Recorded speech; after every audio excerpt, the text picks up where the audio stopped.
Bien, amigos, estamos ahora con el congresista del Partido Aprista, Aurelio Pastor. Aurelio, buenas noches. Gracias por acompañarnos. Muy amable por tu presencia. Muchas gracias por la invitación. Bueno, sabemos que este fin de semana son las elecciones para elegir al resto de los miembros de la plancha presidencial del Partido Aprista. Sí. ¿No es cierto? Nosotros hemos hecho nuestra elección de la plancha presidencial en dos tiempos. ¿Ya? Primero hemos elegido a nuestra candidata presidencial hace tres semanas atrás, en una convención nacional, para lo cual fueron elegidos previamente los delegados a la convención nacional. Correcto, en todo el país han venido delegados, inclusive de nuestra base del extranjero, votaron en presencia de la OMPE y del Jurado Nacional de Elecciones para cumplir con la ley, inclusive se utilizaron ánforas y cédulas hechas por ellos mismos, por la OMPE, y se oficializó la candidatura de Mercedes Arauz. ¿Ya? Ahora ¿Aproximadamente cuántos congresistas asistieron, digamos, a ese evento electoral? No, delegados. Delegados. Son más o menos 150 delegados de todo el país.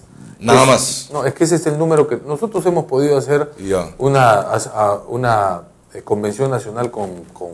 No hay número en la ley, hemos podido hacerlo con 1000, con 2000, pero decidimos hacerlo con 150 a nivel nacional, representando a todas las circunscripciones. Por ejemplo, en el caso de la región San Martín, a la que yo represento, teníamos 8 delegados. Correcto. Elegidos por diversas bases del partido. ¿En función de qué se designan el número de delegados? En función, entre otras cosas, de los resultados electorales. Ya. ¿No? Entonces, naturalmente, la presencia de la Libertad es importante, porque la Libertad ha tenido la mayor votación en el último proceso electoral. San Martín tuvo la segunda votación. La presencia del Lima es importante porque son varios factores los que suman. Aplican, digamos, una fórmula que promedia la población con los resultados electorales que obtuvo el partido. La población electoral más la presencia política que pueda tener o el peso político que tiene el partido en cada una de las poblaciones. Por eso es que la mayor cantidad de delegados se da Lima siempre es muy grande, pero después en la zona norte y en aquellos lugares en donde tenemos mejores resultados electorales. Entonces, esos prácticamente 150 delegados que tienen derecho a votar, participamos más de la Convención Nacional, ¿no? Participa, por ejemplo, el Comité Ejecutivo Nacional, participamos nosotros, que somos miembros de la dirección política, participan otras autoridades. Los parlamentarios, por ejemplo, tienen asiento. También tienen asiento como delegados fraternos, pero no votamos. Pero no votan.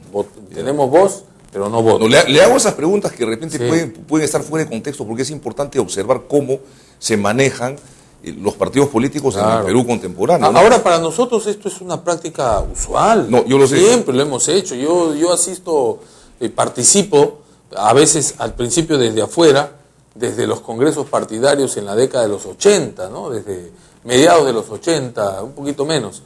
Entonces, desde ese momento siempre han habido delegados fraternos, delegados plenos, que son los que votan, delegados natos. Mire, le hago esa pregunta, Aurelio, entre otras cosas, porque, por ejemplo, en Acción Popular han habido elecciones y gran parte de los delegados, y esto no es una crítica particular a Acción Popular, sino un poco para que el conocimiento de la ciudadanía, ¿no?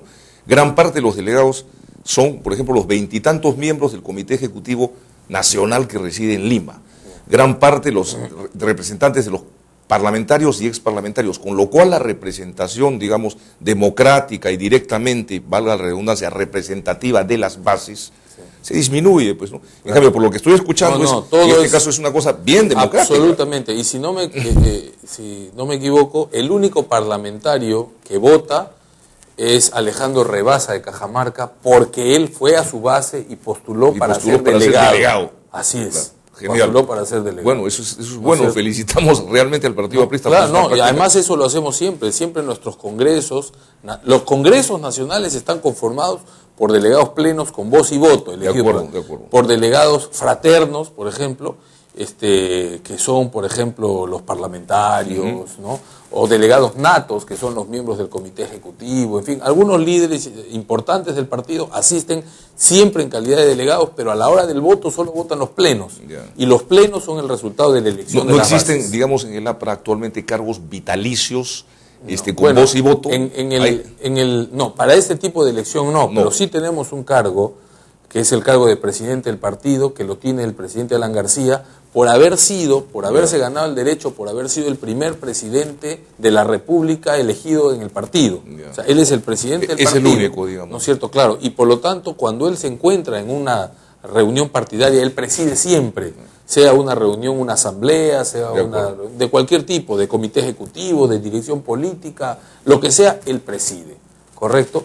Pero, y eso está en los estatutos del partido, ¿correcto? Todo el resto somos producto de una elección, ¿correcto? Ahora, los que votan son los delegados plenos, como hemos dicho. Hay otro tipo de reuniones, que son, por ejemplo, los plenarios nacionales. A los plenarios nacionales no se asiste con delegados elegidos, sino asisten los dirigentes del partido. Al plenario van los secretarios generales, los secretarios de organización, y se hace un gran debate y se llegan a acuerdos. Pero no es una reunión en donde se van a elegir autoridades, ni candidatos. Los candidatos de las autoridades se eligen o las autoridades del partido en el Congreso Nacional del partido, o cuando se eligen en las bases, que se hace a través de un militante un voto, o en el caso de ahora de los candidatos a través de una convención nacional. La convención nacional ha ratificado a nuestra candidata presidencial, ratificará o elegirá el domingo a los otros dos que la van a acompañar, y luego el 9 o el 16 de enero, todavía está por definirse, tendremos elecciones internas universales, un militante, un voto en cada base territorial para elegir a los candidatos al Congreso de la República.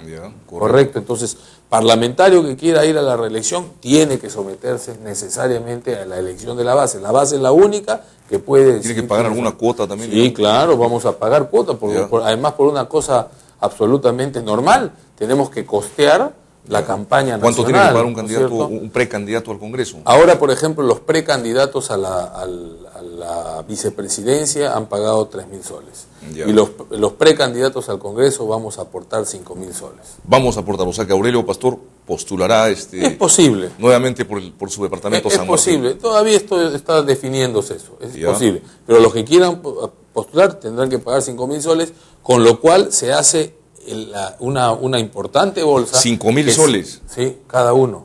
Cada uno al Congreso. Cada uno de los precandidatos. Y a los precandidatos, y a las vicepresidencias 3.000. 3.000. O sea, es menos. Sí. Lo que pasa es que los candidatos a la vicepresidencia seguramente tendrán que después pagar de nuevo para ser candidatos al Congreso. ¿No es cierto? Claro, de acuerdo. Probablemente. Probablemente. Los que se han inscrito hasta ahora. Hoy día cierra la inscripción. Hoy es el último día. Tengo entendido que se inscribió Velázquez, Mulder y Cox, que es un compañero de Magdalena, o de una base partidaria, no tiene un cargo, otro cargo en el partido. Entonces ellos definirán ahí, el plenario, la Convención Nacional decidirá finalmente si elegimos a uno para que ocupe la primera vicepresidencia, o si elegimos a dos, o decidimos invitar también a una persona, algunas con las que venimos conversando, ¿no? Pero son decisiones que se van tomando y que a mí particularmente no me parece absolutamente nada raro, porque yo he crecido con eso en el partido. He crecido, y desde que era estudiante universitario asistía a las convenciones del partido, cuando era secretario general o secretario de organización de mi base, en ese momento de la Universidad Católica, y cuando iba al Congreso del partido, si salí elegido por mi base, iba como delegado pleno, y si no salí elegido y yo era dirigente, iba como delegado fraterno observador, para de acuerdo. Así es, y con voz para debatir, pero no para votar. Esa es una práctica normal. Y lo que hemos hecho sí en las dos elecciones anteriores para candidatos al Congreso, hemos hecho elecciones abiertas.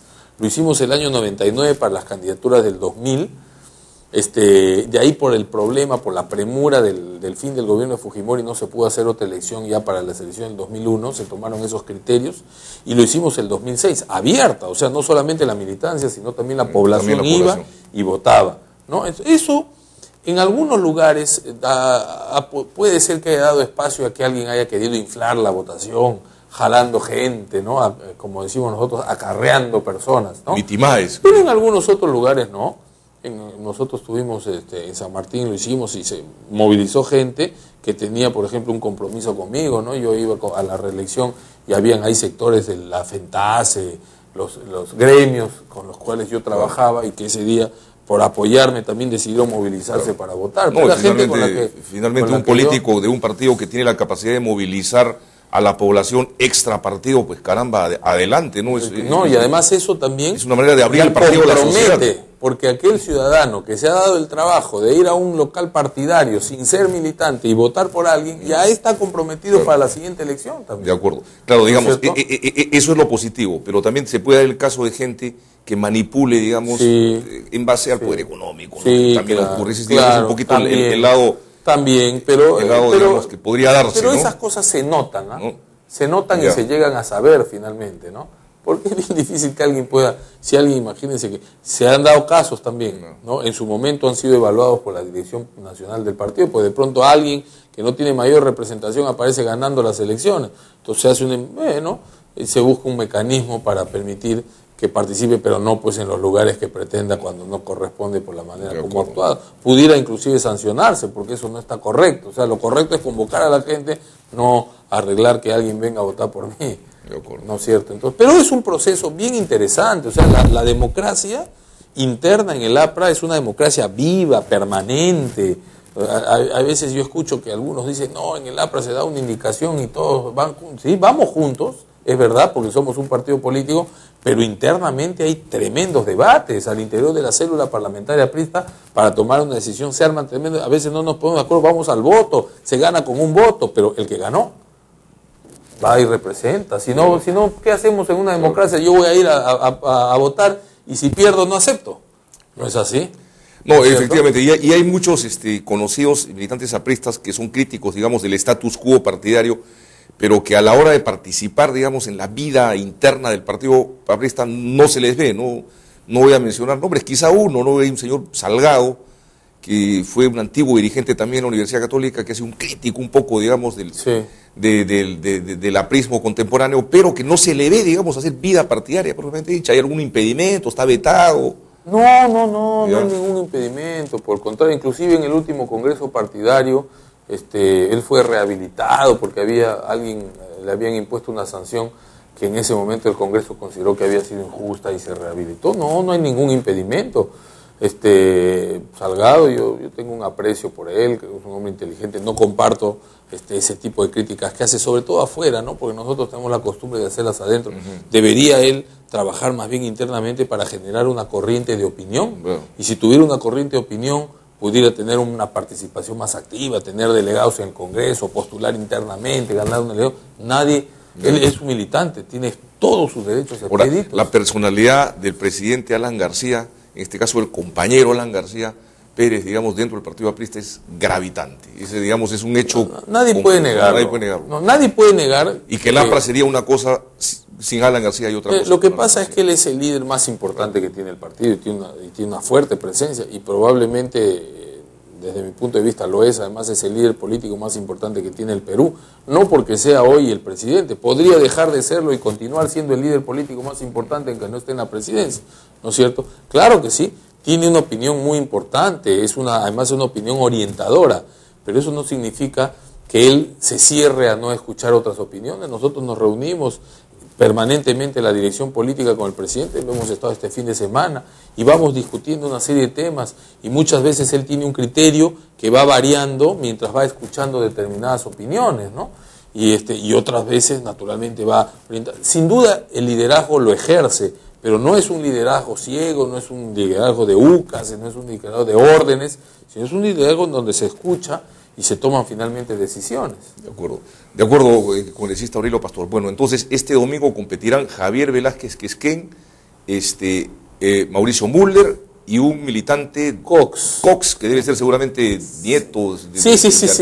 Bueno, tiene un apellido importante en el raigambre aprista, ¿no? Así es muy acentuada. Y es un militante de base que no tiene representación, no sé si sea dirigente en su base, la verdad no lo sé, pero no es diputado, no es congresista, no es miembro de la Dirección Nacional, pero va a competir de igual a igual. Nidia Vilches, que estuvo, la entrevistamos acá en el programa, manifestó hace pocos días su deseo de candidatear, de acompañar en la plancha presidencial a Mercedes Arauz.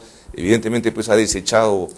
Parece que sí, aun cuando las inscripciones se cierran hoy día, yo no sé que ella no conozco que ella se haya inscrito. Ahora, Nidia es una dirigente importante para nosotros, además es una mujer formada en el partido y una mujer valiente, con mucho coraje, que enfrentó al terrorismo en épocas difíciles en una zona muy, muy complicada. Y que tuvo una buena gestión como... Claro que sí, además es una compañera a quien nosotros apreciamos muchísimo, ¿no? Y tiene un largo por venir todavía por delante.